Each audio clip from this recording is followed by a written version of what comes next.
Minsan pa po kami ay bumabati sa lahat ng mga kapatid at mga ginagalang naming mga panauhin. Salamat at tayo ay minsan pang binigyan ng Diyos ng ganitong pagkakataon. Ano po? Pero bago tayo magpatuloy sa ating pong ginagawang Bible study o pag-aaral ng salita ng Diyos, ay tayo tumayo muna at tayo po'y magpapasalamat sa Diyos. Panginoon namin Diyos, Yahuwah, ang iyong banal na pangalan. Sa iyo'y nag-aalay kami ng taus-pusong pasasalamat, Ama, sa pananatili po ng aming buhay at ng aming lakas. Patuloy mo kaming binibigyan ng kasiglahan sa amin pong ginagawang pagtuklas at pag-alam pa ng mga kalooban mo na nakasulat sa Biblia upang ito'y ganap naming maunawaan sa tulong ng Santong Espiritu upang kami, Panginoon, ay pumanatag sa aming pananampalataya.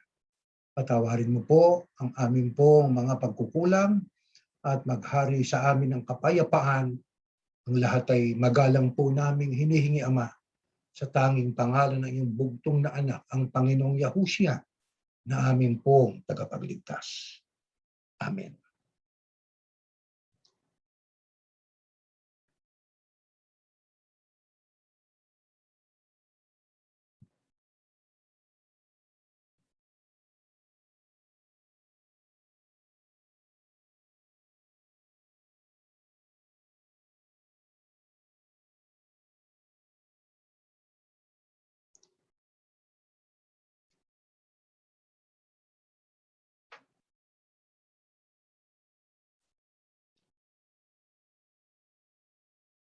Oh my goodness.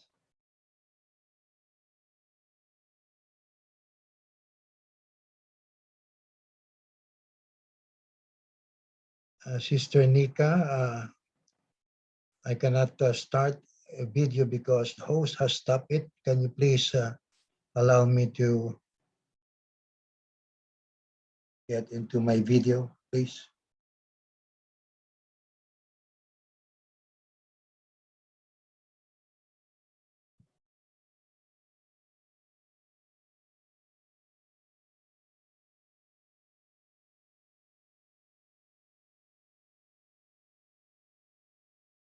Oh my God.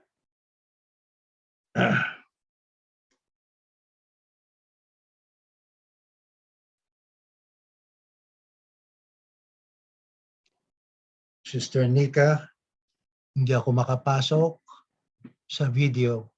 You cannot start video because the host has stopped it. Can you allow me to get into my video, please?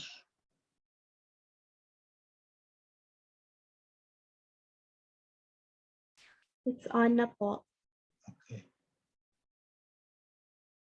Okay. All right. Mga mahal na kapatid,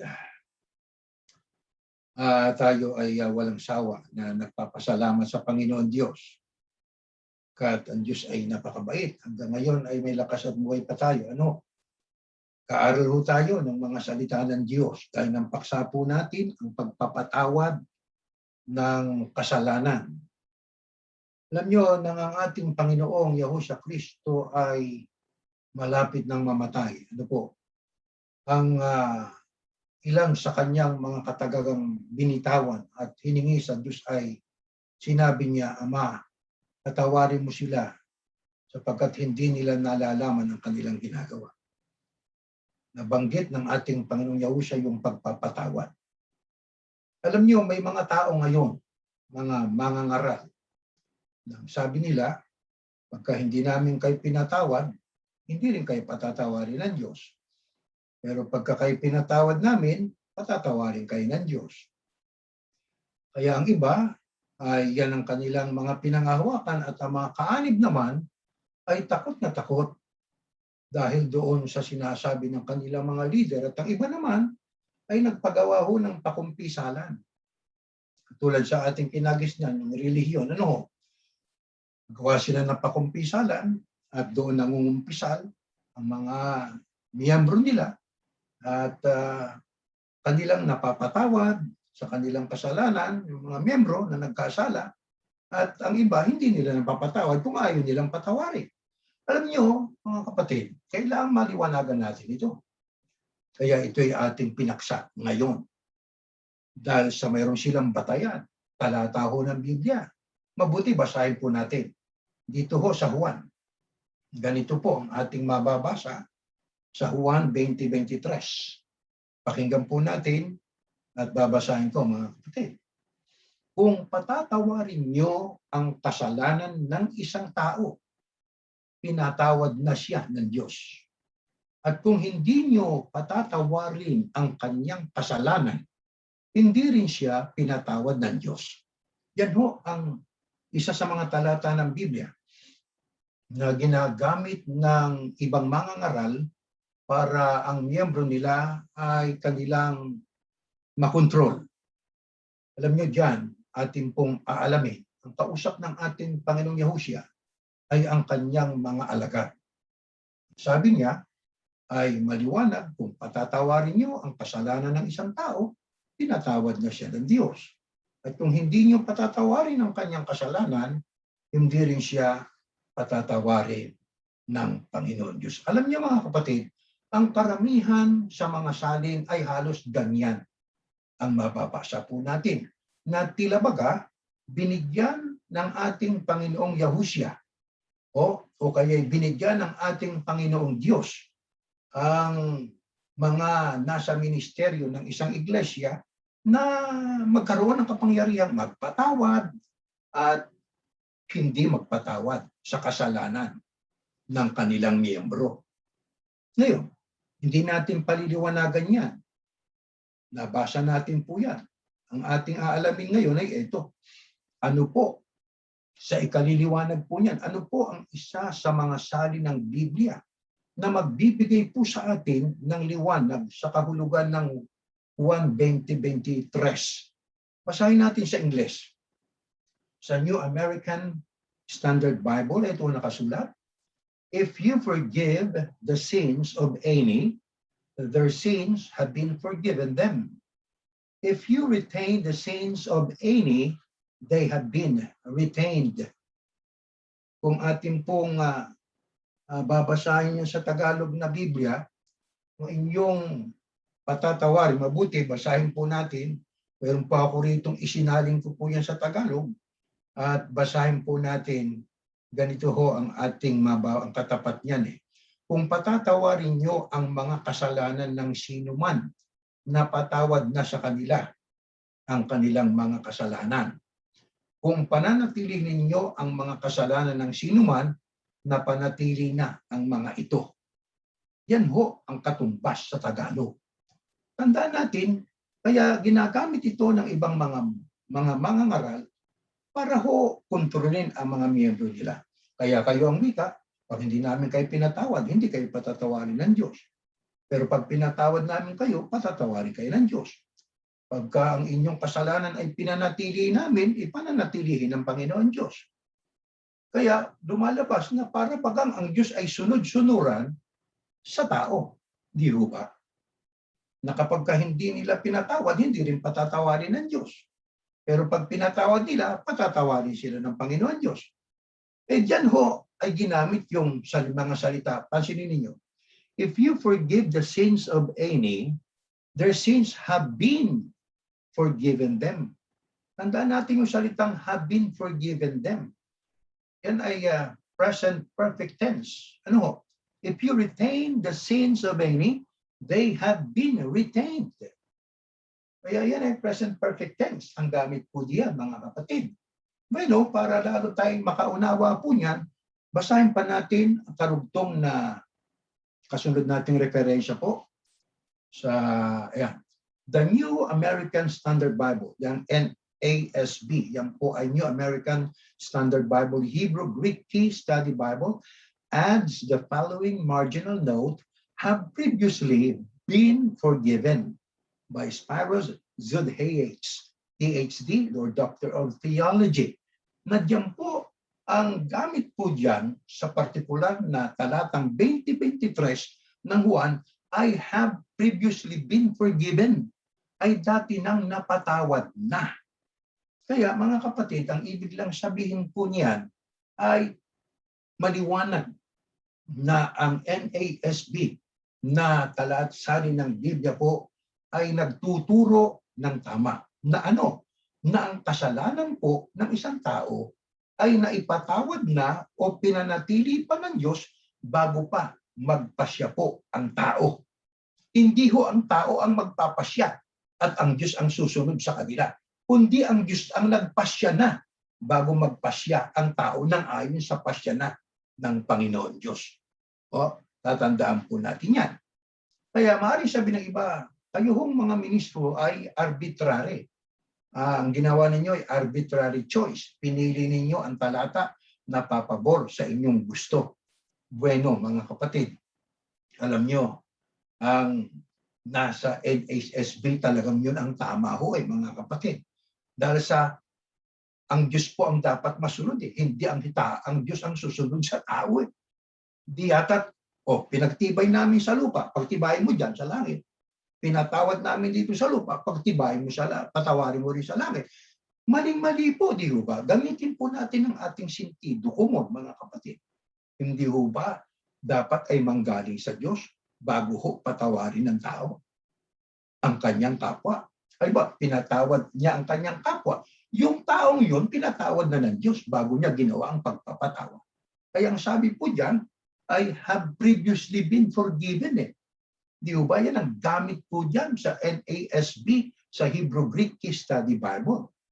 Kaya ngayon, atin pong alamin sa glossary. Basahin pa natin isang ating pong pag-aralan ang perfect tense kung anong gamit yan. In Glossary of Morpho-Syntactic Database Terminology explains the perfect tense as follows. Pag sinabing glossary po, yan po ay mga textual terms at mga textual terms na ginagamit ng mga nagtuturo at ang mga meaning nila. Ano? Kaya ang sabi dyan, Glossary of Morpho-Syntactic Database Terminology explains the perfect tense as follows. Ito po yan. The verb tense used by the writer to describe a completed verbal action that occurred in the past, but which produced a state of being or result that exists in the present. Open parenthesis, in relation to the writer, close parenthesis. Sa Tagalog po, ang pandiwang panahunan o pangpanahon na ginamit ng manunulat upang ilarawan ang nakumpletong pandiwang aksyon na nangyari noon, ngunit nagbigay ng resulta na umiiral sa kasalukuyan. Yan ang katumbas po niyan. Kung ganon, mga kapatid, ang tamang salin po ng 2023 na Juan, ang isa sa tamang salin ay yung New American Standard Bible, na doon ay ipinaalam sa atin na bago magpatawad ang tao sa kanyang kapwa, pinatawad na ng Diyos sa langit. Ano? Kung hindi patatawarin ng tao yung kanyang kapwa, hindi na pinatawad ng Diyos sa langit. Di ho ba? Parang katulad po yan nung nakasulat doon sa Mateo 16:19 na ang talian sa lupa, tatalian sa langit. Kausap ng ating Panginoong Yahushua Kristo doon ay si Pedro. Pero doon sa Mateo 18:18 ay ang ginamit doon ang sino mang inyong talian sa lupa, tatalian sa langit. Ang inyong kakalagan sa lupa, kakalagan sa langit. Tandaan natin na ang ibig lamang sabihin nun, ang pagkakalag ay manggagaling muna sa Diyos bago ho kalagan ng tao sa lupa. Ang pagtatali ay manggagaling muna sa Diyos bago ho talian ng tao sa lupa. Nasa atin ang pinag-aralan, pag sinabi hong tatalian, yung po ang pagbabawal. Katulad ng mga kasalanang sexual na immoralidad. Ano ho? Pagnanakaw, pagpatay, yun ay pagbabawal. Di po ba? Pag sinabing talag, pinapayagan kung anong dapat nilang gawin. Di ho ba? Katulad halimbawa noong panahon ng mga apostol na ang iba ay pinayagan na ang panahon Kristiyano pinayagan ng kumain ng mga hayop na noon ay pinagbabawal. Panahon ng Israel, may maraming mga kabawalan pagdating sa mga pagkain ng hayop. Pero sa panahon po natin, pinapayagan na huwag lang kumain ng hain sa Diyos-Diyusan, yung binigti, yung hindi ho nakalabas ang dugo, pati na rin po mismo ang dugo. Di po ba, mga kapatid? Kaya sa ating pong pag-aaral, mga kapatid, alam nyo, diyan po sa tagpong yan, sa 20:23 ng Juan, bago sabihin po yan ng ating Panginoong Yahushua, ay meron siyang ipinahayag sa mga apostol na bago Bago sapagkat hindi pa ito alam ng mga apostol. Na sa pamamagitan noong bago na yon ay ipagkakaloob sa kanila ng Panginoon Diyos, ay magagawa nila ang desisyon na may patnubay. Tama. Desisyong hindi labag sa kalooban ng Diyos. Ano po yun? Ano po yung bago na yon? Na yun po ang kailangan ng mga apostol na kausap sa 20:23 ng Panginoong Yahushua para sa kanila pong pagpapasya magiging tama. Iyan po ang Espiritu Santo, mga kapatid. Pag binasa po natin sa versikulo 22, mabuti siguro basahin ko. Hayaan yung akin pong basahin po dyan sa Juan 20:22. Ganito po ang ating mababasa para ating pong maunawaan. Kasi yung 23, bago mag-23, siyempre galing muna yan sa 22. Ano po? Basahin po natin dito po sa Juan, ang kanyang versikulo ay 22, ang kapitulo po ay 20. Ganito po ang ating mapapakinggan po rito, mga kapatid. Ito, bago yung 23, may 22 muna. Ito nakasulat Pagkasabi niya nito, hiningahan niya sila at sinabi, tanggapin niyo ang banal na Espiritu. Kung patatawarin niyo ang kasalanan ng isang tao, pinatawad na siya ng Diyos.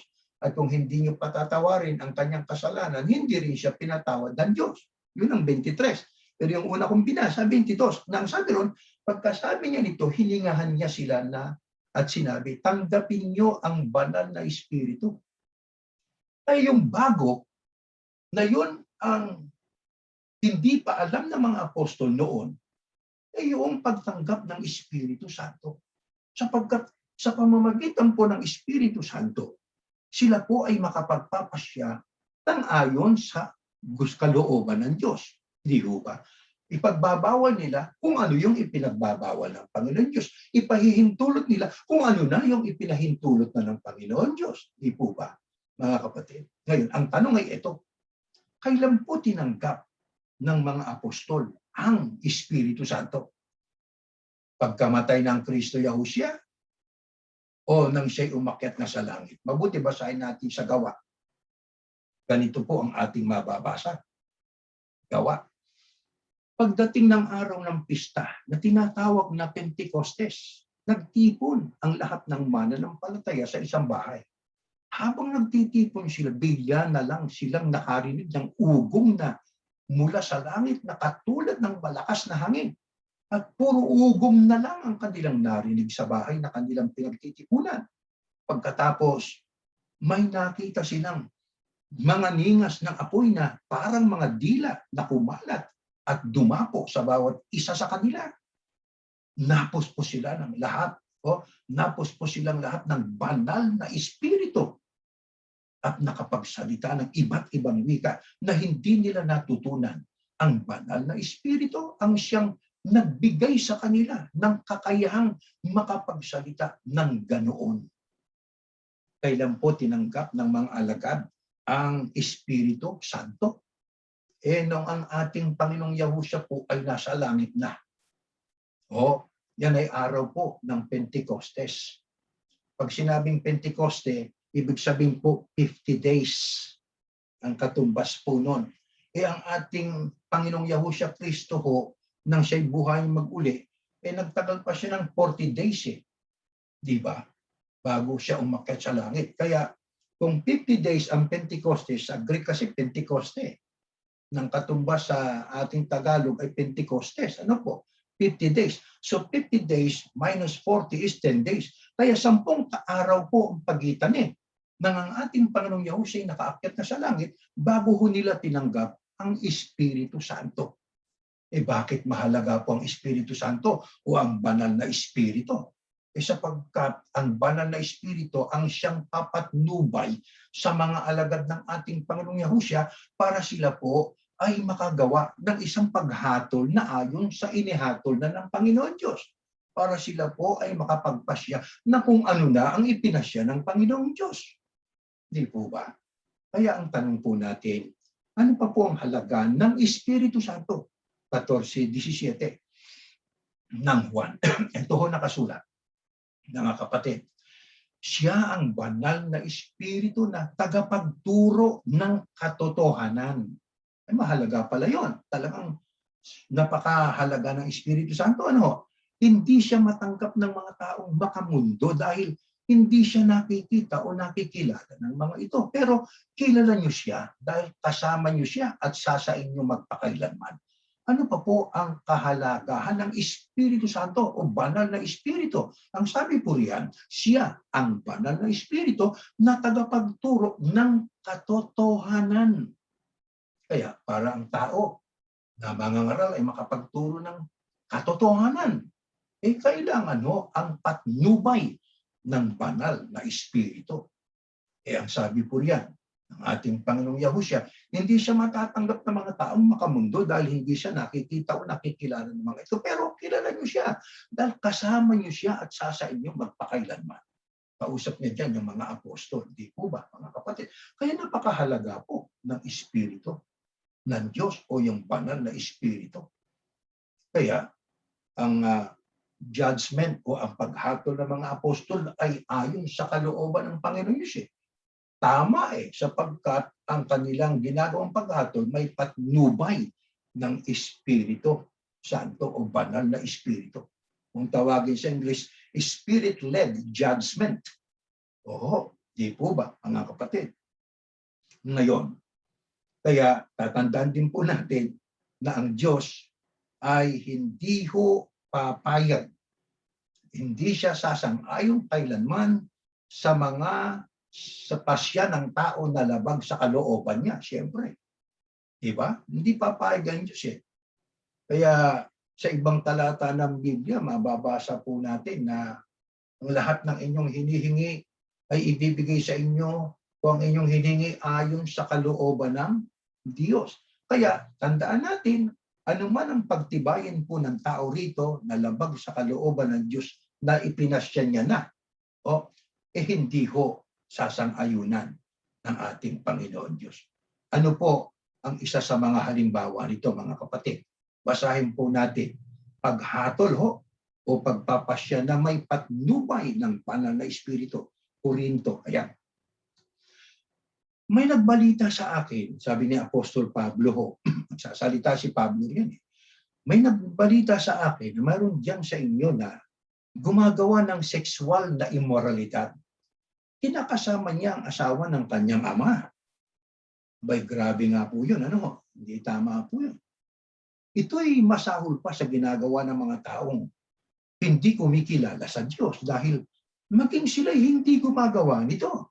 At sa kabila ng pangyayaring ito, kausap ni Pablo mga iglesia sa Corinto. Sa kabila ng pangyayaring ito, nagawa pa ninyong magyabang, dapat sana'y naghinagpis kayo at pinalayas na ninyo sa inyong grupo ang gumagawa nito. Kahit na wala ako riyan ng personal, sabi ni Apostol Pablo nariyan naman ako sa Espiritu at sa pangalan ng ating Panginoong Yahusya Kristo, inatulang ko na ang taong yun.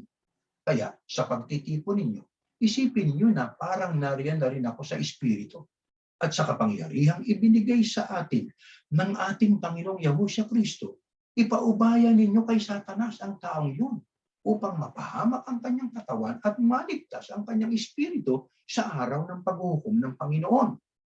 Hindi tama ang pagyayabang ninyo.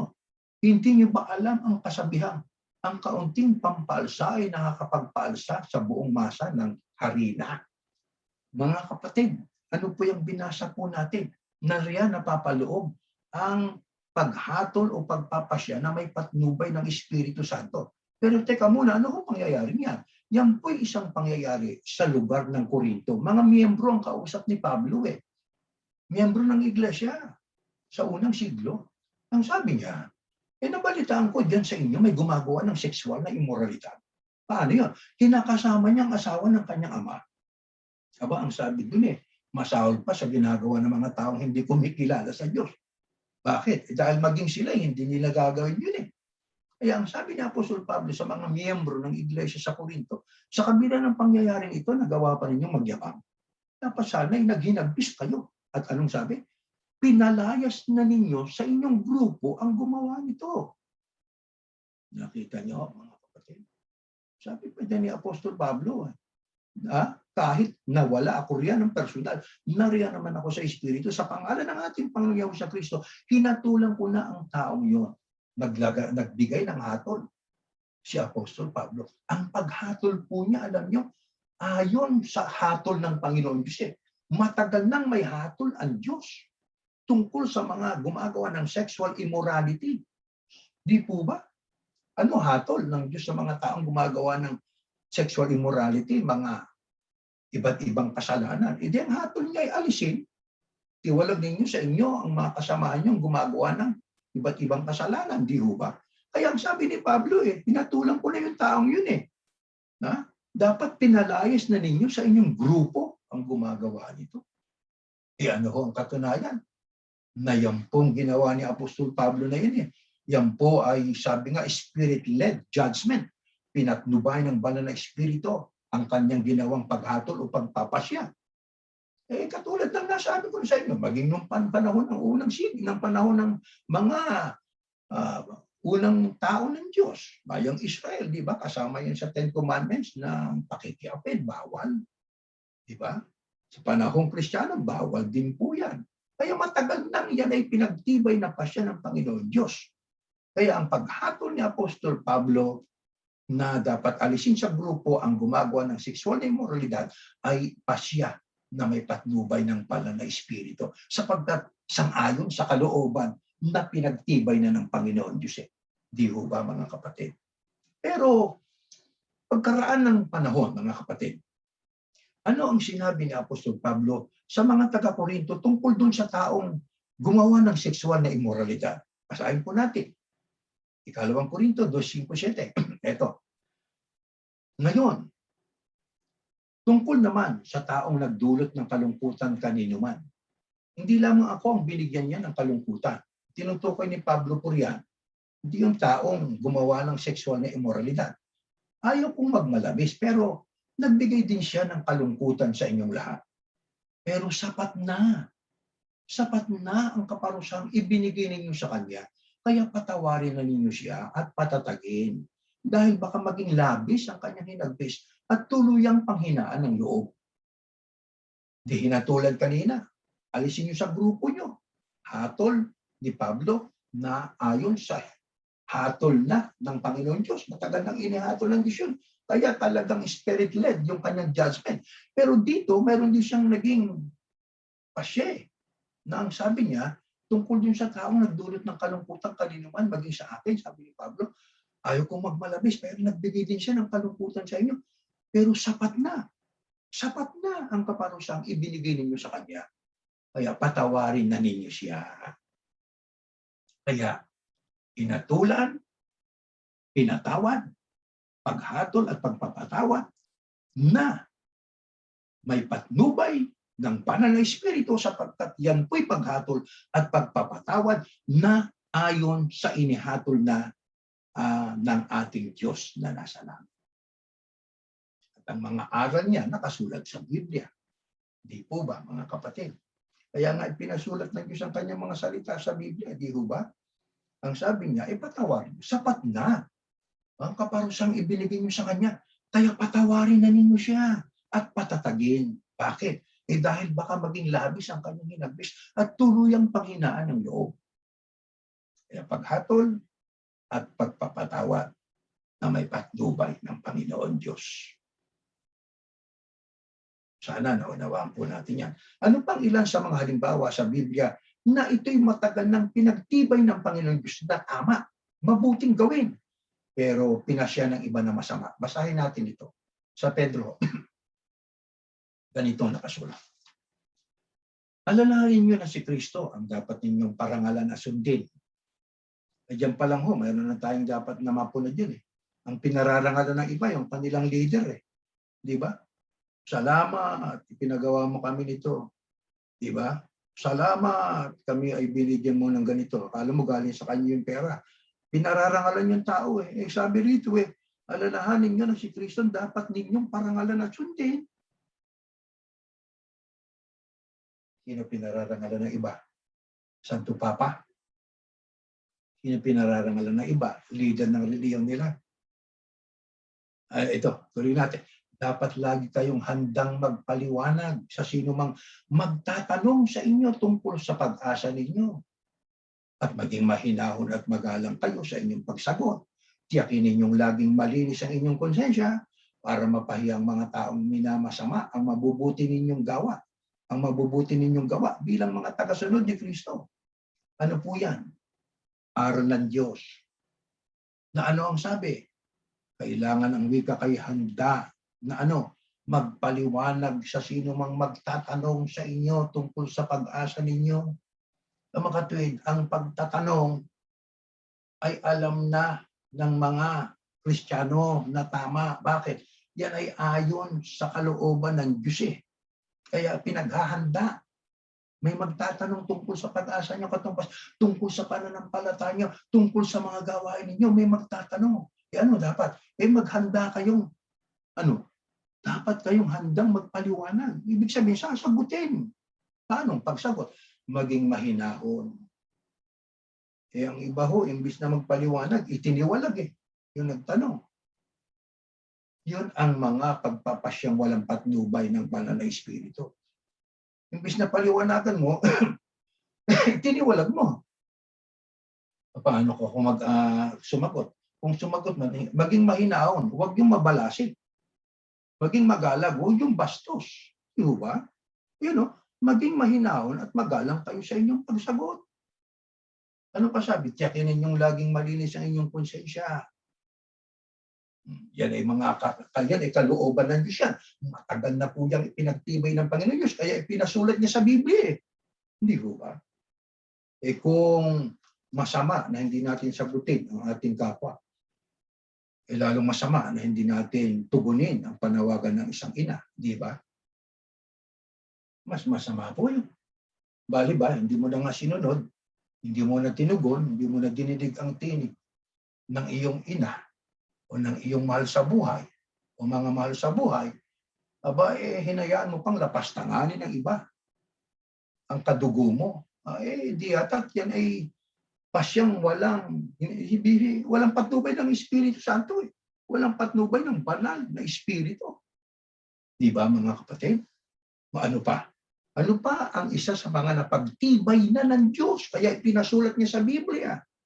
Pinasihan niya ng sino mang magpasya ng laban dito ay pasyang hindi pinatnubayan ng banal na Espiritu. Sa Efeso po, ganito nakasulat. Mga anak, sundin nyo ang mga magulang nyo dahil ito ang nararapat gawin bilang mga mananampalataya sa Panginoon.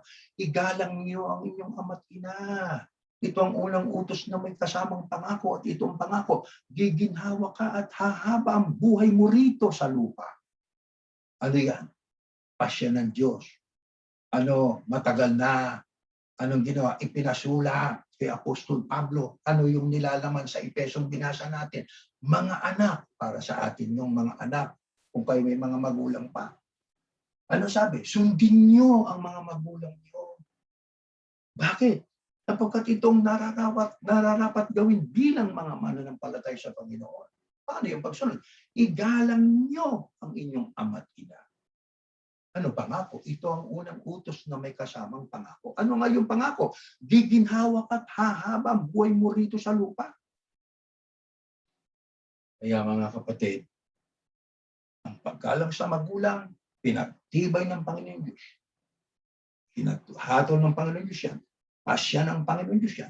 Sino mang lalabag dyan, sila ang mga nagpasya ng walang patnubay ng banal na Espiritu. Kaya masama na ang ating magulang ay ating itatakwil. Sukat ba namang sabihin ng ibang mga grupo, kailangang itakwil mo magulang mo. Huwag kang titira na kasama ng magulang mo. May mga ganyang mga, anong klaseng mga ngaral yan? Ginigiba ang pamilya? Yan ba ang pasya ng may banal na Espiritu Santo? O ibig sabihin may banal na patnubay ng Espiritu na galing sa Panginoon Diyos? Na i-disrespect mo o kaya i-disown mo ang sarili mong magulang? Malinaw na yan ay paglabag sa ating binasa. Igalang nyo ang inyong ama't ina. Kaya, mga kapatid, ano ho ang tiyak na darating sa buhay ng mga anak na binaliwala ang kanyang magulang, dinisrespect ang kanyang magulang, dinisown ang kanyang magulang, sa mahabang panahon ay hindi niya man lang naalaala ang kanyang magulang. Pakinggan natin, itong nakalaang sabi ng Biblia sa Deuteronomio. Ito, sumpain ang taong hindi gumagalang sa kanyang magulang. At sasagot ang lahat ng tao, Amen. Yan, may sumpa. Kaya ang mga tao na walang respeto o galang sa magulang, may sumpa ang buhay. Hindi aasenso yan. Hindi ho giginhawa ang buhay niya. Gulong-gulo lagi buhay ang isip niya. Hindi rin hahaba ang buhay niya. Nakasulat eh. Maliban na lang kung siya'y lumapit sa Diyos at humingi ng kapatawaran, bahala ang Diyos sa kanya. Wala tayong authority ron. Ang Diyos na ang tanging nakakaalam nun. Di po ba? Mga kapatid, masasabi ba natin may patnubay ng banal na espiritu ang walang respeto sa magulang? Kayo na ho makasasagot yan. Siyam na buwan kang inalagaan. Di ba nang lumaki at ipanganak Diyos ko, gano'n na lang ang pangangalaga ng ating magulang sa atin. Tapos pagtanda nila, nililingap, nililingap mo yung ibang tao. Sarili mong kadugo ay pinahirapan mo. Hindi ho tama po yun. Yun ang mga tao na nagpapasya ng walang patnubay ng banal na espiritu. Ito pa, ito yung matagal nang pinagtibay ng Diyos. Itong gusto ng Panginoon Diyos. Ito ang kalooban ng Panginoon Diyos. Na ang sino maglalabag po rito at itong kaloobang ito ng Diyos ay binaliwala. Nagpasya siya ng walang patnubay ng banal na espiritu. Ito, nakasulat sa Korinto. Ang bawat isa sa inyo ay magbigay ng ayon sa sariling kapasyahan, ng walang pag-aatubili at hindi sa pilitan. Dahil mahal ng Diyos ang mga nagbibigay ng may kagalakan. Ano ito? Utos ng Diyos. Pinagtibay na ng Diyos ito. Matagal ng panahon. Panahon pa ni Adan at Eva ay magbigay, maghandog. Sa ibang salita, alam nyo, kung babasahin natin yung isang salin ng Biblia, magbigay kayo ng inyong abuloy, nakasulat doon eh. Pero paano ang pag-aabuloy? Utos ng Diyos yun. Ang sino man po ang magpapasya na ayaw kung mag-abuloy, nagpasya siya nang walang patnubay ng banal na espiritu. Bakit? Kinontra natin eh. Ang utos ng Diyos eh. Di ho ba? Pero paano ang pagbibigay? Walang hesitasyon. There is no hesitation in Him. Talagang wala siyang pag-aatubili. Bigay siya sa pagkatalam niya halaga. Utos ng Diyos eh. Pinagtibay na ng Diyos yan eh. Susundin niya yan. Yan ang may patnubay ng banal na espiritu. Paano? Huwag sa pilitan. Huwag natin bigyan ng sobre, yung kapatid. Di ba? Bakit? Pag binigyan natin ng sobre ang kapatid, ang ibig lang sabihin, ano pinahiwatig ng sobre? Hoy, hindi man nagsasalita yung sobre, pero sabi ng sobre, hoy, bigyan mo ako ng laman. Magbigay ka ng pera sa loob ko. Magsiksik ka ng pera dyan. Sa pilitan eh. Ang iba, hinahabol pa sa kotse. Tapos na yung kanilang pagsimba, hinahabol ko, sa susunod na linggo, mayroon tayong ganito. Mayroon tayong Aid for Humanity. Hinahabol mo ito sa loob ng teksto ng tungkol doon sa hanggang sa labas, hahabulin mo yung kapatid. May mga kapatid na nagkukwento sa atin ng mga pangyayari. Totoo naman yan eh. Di ba? Mga kapatid. Ang iba ay binabasa. Pagkatapos ng pagsamba, binasa yung isang circular na ang mga pangalan nito, ito ang mga nagbigay, nagtipon, naglagap ito ang nagbigay ng lingap sa mga mahihirap. Pagkatapos niya basahin yung mga pangalan ng mga nagbigay ng tungkol sa pangungwarta nila, ano ho, sabihin agad naman ng ministrong yun na, how about those brethren whose names were not mentioned but attended the worship service? Hindi na maganda, sa pilitan na, ipinapahiya yung mga kapatid. Hindi na po, yun ang sinasabi natin, yun ay mga pananalita, yun ay mga pagpapasya, yun ay pangangaral na walang patnubay ng banal na espiritu. Bakit na maraming nagrereklamo Ibig sabihin ng kanilang nadidinig doon, hindi na tama, hindi na ayon sa kalooban ng Diyos Di ba mga kapatid? Anong dapat natin gawin? Hindi lamang na mga kapatid, lalo na ng mga mangangaral. Pagdating kaugnay niyang ating ginagawang pag-aabuli, ito, pakinggan natin, sa 1:6. Ito nakasulat ng Galacia. Ang tinuturuan ng salita ay dapat magbahagi sa nagtuturo ng lahat ng mga bagay na mabuti. Kaya mula sa nagtuturo, sa mga tinuturuan, dapat tayo po ay magbahagi. Ibig sabihin, sa ibang salin ng Biblia, ay makiramay kayo doon sa mga nagtuturo sa inyo. Ang ating dadamayang puron, yung pagtuturo ng aral ng Diyos.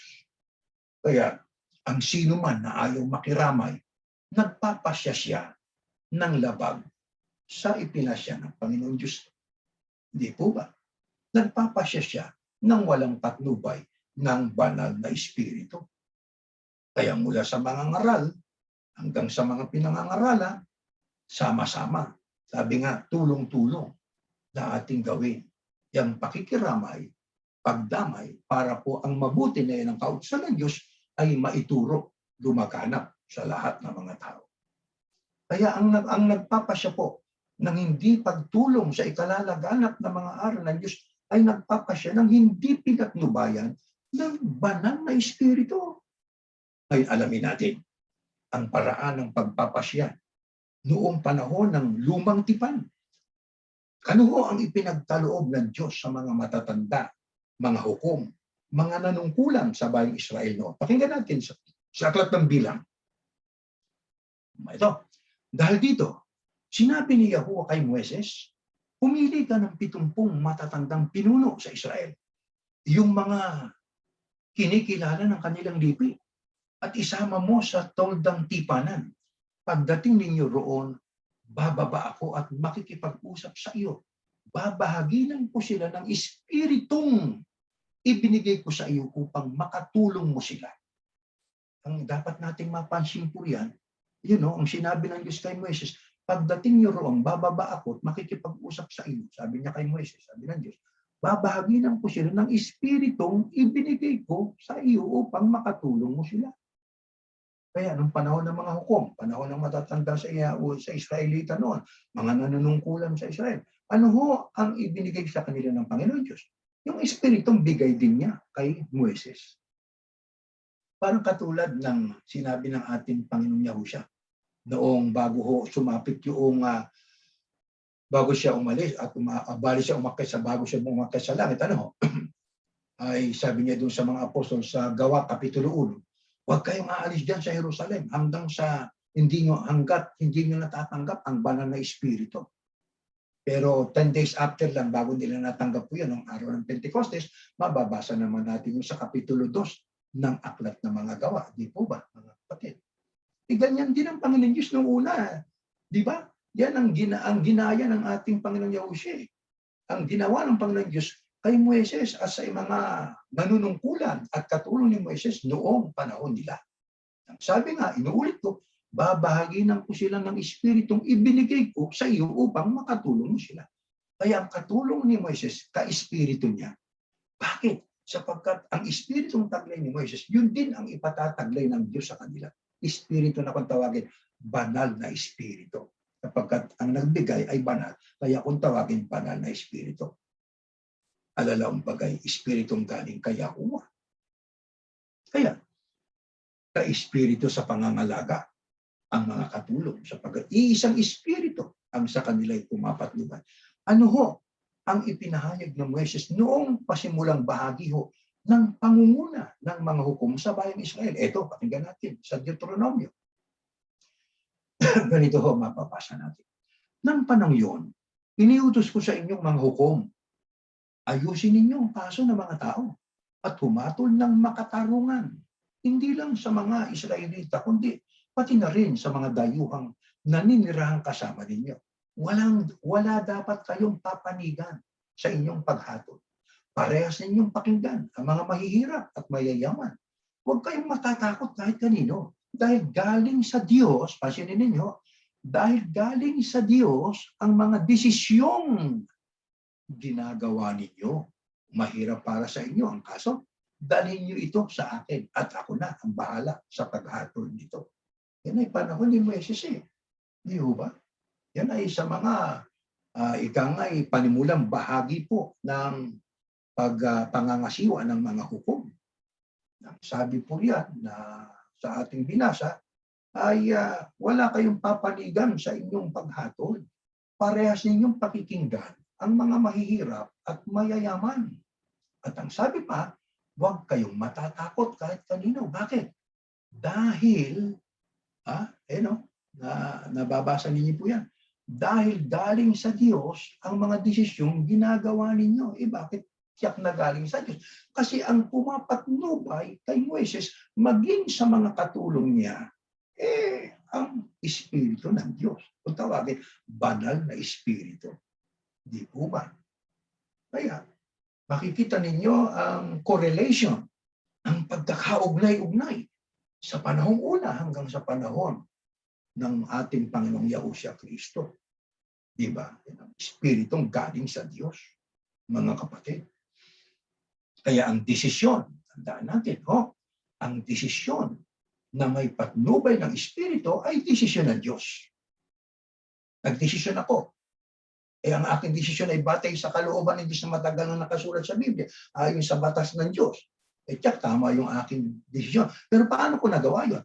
Dahil po sa patnubay ng Espiritu o banal na Espiritu. Mga kapatid. Kaya sa panahon natin, panahong Kristiyano, at ang binasa natin, panahon ng early panahon niya ng mga hukom ito panahon ng mga apostol. Tingnan natin.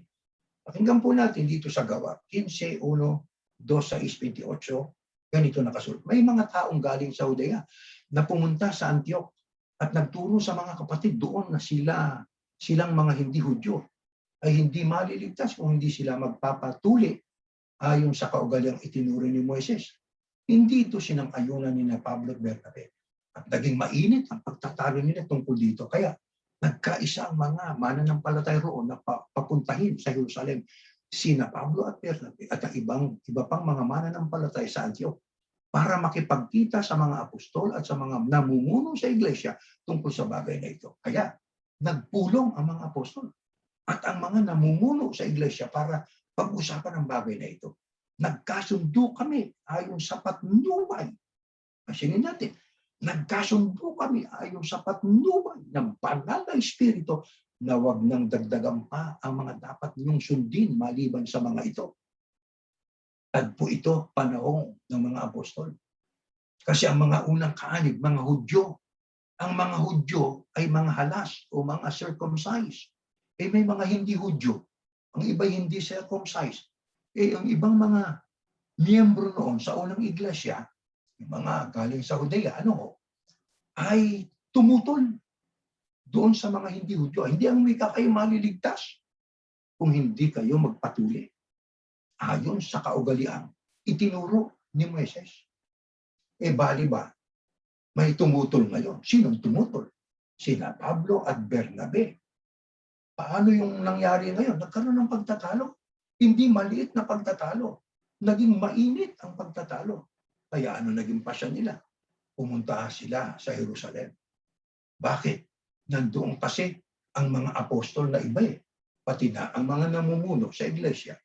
Ano layunin? Para kanilang pag-usapan ang problema sa mga hindi Hudyo. Kung pwede ba silang umanib sa iglesia na hindi halas o circumcised o kailangan silang halasin. Kaya diyan sa 6 ang sabi, nagpulong ang mga apostol at ang mga namumuno sa iglesia para pag-usapan ang bagay na ito. Yun na. Yung tungkol sa paghahalas. Halas ba dapat o hindi halas? Pwede na. Ito ngayon, sa 28 ang sabi, nagkasundo kami. Kaya kami, sapagkat hindi lang isang nagpasya. Hindi lang isang nagpasya. Marami ang nagkaroon marami ang nagdesisyon, pero unanimous ang kanilang desisyon. Nagkaisa sila. Nagkasundo kami. Paano nangyari po yun? Na sila nagkasundo at ang kanilang desisyon ay alinsunod sa kalooban ng Panginoon Diyos. Nagkasundo kami ayon sa patnubay. Patnubay ng banal na espiritu. Huwag nang dagdagan pa ang mga dapat nung sundin maliban sa mga ito. Ibig sabihin, pwede na silang mag-iglesia. Wala nang Grego, Hudyo. Wala nang ika nga ay halas o hindi halas. Ang mahalaga, umanib ka sa iglesia. Sino mang taong pumasok ay maliligtas. Di po ba? Yun ang mahalaga. Yung kaugalan ni Moises, yung pag-circumcision, no? Hindi na pwede. Parang sabat yan eh. Di ba? Noon yun. Kaugalian nila yun noon. Pero sa panahong Kristiyano ay ang paghahayag ng mga aral ng Diyos ng magandang balita. Doon tayo dapat nakapokus ngayon. Na yung magandang balitang yon ay yung itinatag, tungkol sa itinatag ng ating Panginoon Yahushua, aking iglesia. Ang sino mang taong pumasok, yun ay kumilos, sumunod sa aral ng Yahushua Kristo, yun ang tatanggapin niya, pinangakuan niya ng kaligtasan. Di po ba mga kapatid? Kaya dyan, mapapansin po natin, na ang naging hatol ng mga apostol at matatanda at mamumuno sa iglesia noong unang siglo ay may patnubay ng banal na espiritu. Sino lamang po ang makakapagpatawad ng lubos sa ating mga kasalanan? Ikabig natin dyan sa tanong na yan. Halimbawa, nagkasala sa akin ng isang tao. Di ba? Pinatatawad na kita. Okay na ba yun? Kaya ang tanong natin sino ba talaga? Sino ba talaga lamang ang pwedeng magpatawad ng kasalanan natin? Sa unang 1:9. Ito, nakasulat.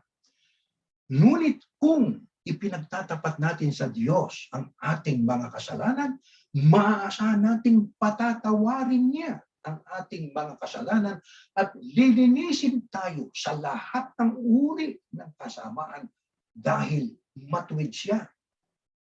Sino lamang po ang makakapagpatawad ng lubos sa ating mga kasalanan?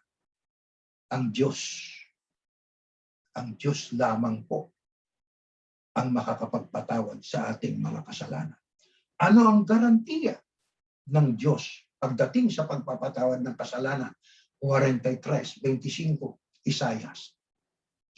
Ako mismo, sabi ng Diyos, ang naglilinis ng mga kasalanan mo para sa aking karangalan at hindi ko na yon aalalahanin pa.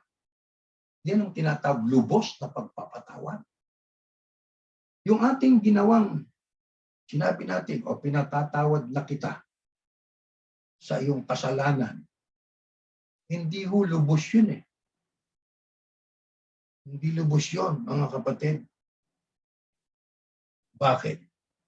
Sapagkat yung tao, halimbawa, nagnakaw siya, ninakawan ka ng kaibigan mo, tapos ikaw ay nagpatawad, mayroon pa rin siyang atraso sa Diyos eh.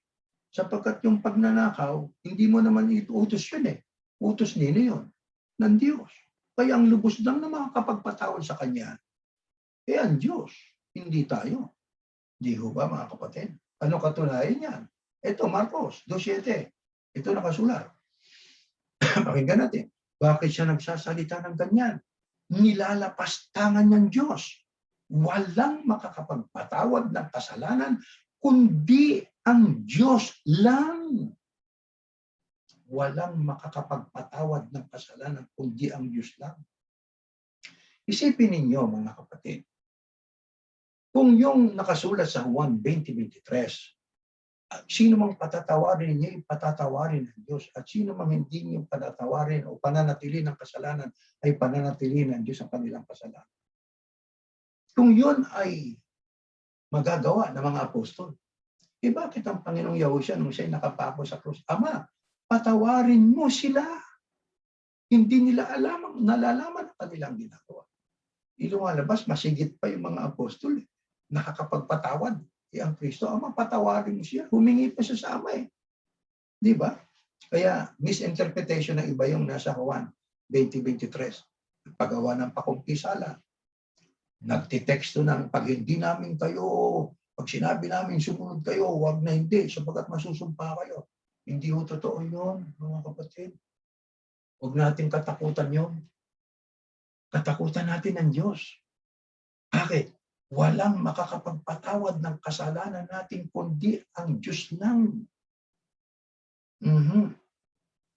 Kaya kung nagkasala laban sa atin ang ating kapwa, ano ho ang dapat natin gawin? Mga kapatid, pakinggan po natin. Ito. Sa sunod po nating talata sa Hebreo. Ingatan nyo na walang sino man sa inyong tatalikod sa biyaya ng Diyos. Huwag ninyong hayaang umiral ang samaan ng loob sa inyo at marami ang madama. Ang nagkasala sa atin ng ating kapatid, anong ating tungkulin? Patawarin natin. Hindi po ba? Bakit dapat nating patawarin ang ating kapatid? Sapagkat nagkasala sa atin eh. Kaya ang sabi nga doon ng ating Panginoong Yahushua Kristo, di ho ba?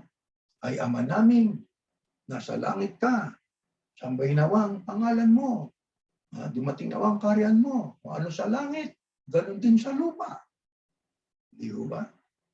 Kaya, anong kalooban ng Diyos sa langit? Ngayon ang dapat gawin sa lupa, magpatawad. Hindi magpatawad tayo. Kaya ang sabi nga doon patawarin mo kami sa aming kasalanan gaya ng pagpapatawad namin sa mga taong nagkautang sa amin o nagkasala sa amin. Kaya ang tungkulin natin, pag may nagkasala sa atin, patawarin natin. Masama yung hindi marunong magpatawad. Mga kapatid, hindi ho tama po yun.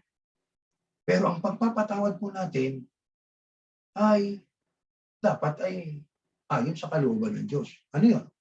Huwag nating payagang umiral ang sama ng loob. Kaya alam niyo ang pagpapatawad natin, katulad halimbawa kanina yung sinabi ko, yung kaibigan natin, ninakawan tayo.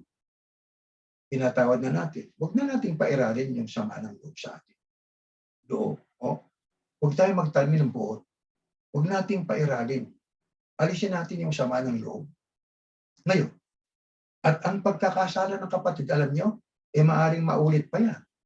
Maaaring maulit pa. Kaya may pahayag sa Biblia na hindi lang 7 beses natin patatawarin ang ating kapatid, kundi 77 beses. Mabuti basahin natin sa Mateo 18:21-22.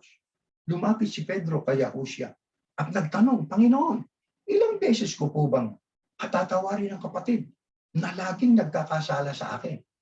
7 beses po ba? Sumagot si Yahushua. Hindi lang 7 beses, kundi 77 beses. 77 times. Kaya mga kapatid, kung sa 77 beses siyang nagkakasala sa mga loob, 7 beses din tayo nagkakaroon ng sama ng loob, 77 beses din tayo. Pero, yung sama ang ating tanging magagawa po, alisin natin ang sama ng loob doon sa nagkasala sa atin. Pero tandaan po natin, wala sa atin ang authority para tayo po ay magpatawad ng lubusan. Wala. At wala rin sa atin ang authority na maglinis doon sa taong nagkasala sa atin. Sino lang ang may karapatan na magpatawad ng lubusan at maglinis doon sa taong nagkasala sa atin? Ang Diyos lang. Kaya mga kapatid, kailangan po ang pagpapatawad ng kasalanan nakabatay sa kalooban ng Diyos. Alisin natin yung grudge, sama ng loob. Yun ang magagawa natin. Bahala na ang Diyos.